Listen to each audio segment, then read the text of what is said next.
Yun. Hi everyone, we're currently here to the Vloggers Night of Local Fun Run with Fish Harana and Let's Go. And here with me is the organizer of Run, Sir Berwin. Hi Sir Berwin. Thank you.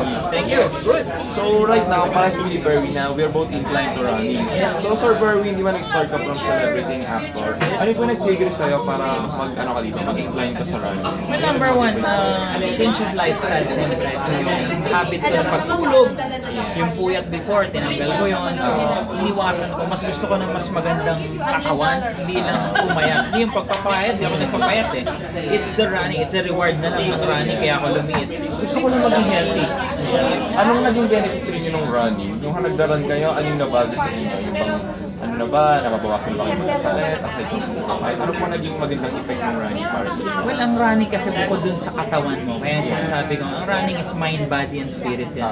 So, positivity ang lumalabas sa akin with running. So, when I run, bukod dun sa nararamdaman kong lumalakas ako everyday, actually, mas nalilesen ako talaga magkasakit every time na executive check-up. Everything is okay naman, blood pressure, gano'n.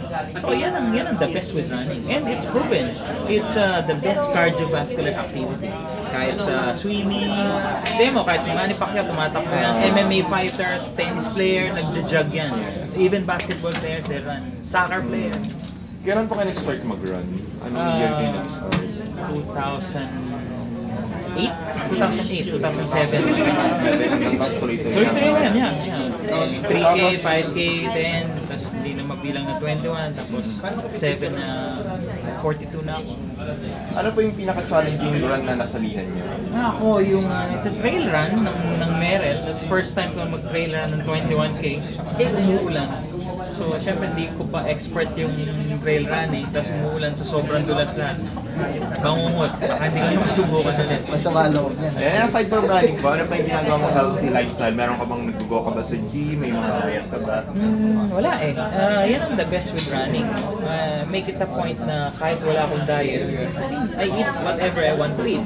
But sinisiguro ko na meron akong prutas everyday, meron akong gulay everyday. And the rest, okay naman.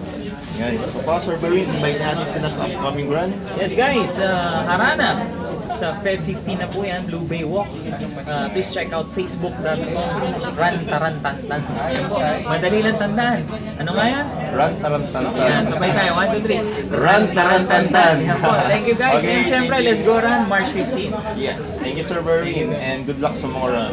Thank you. Thank you.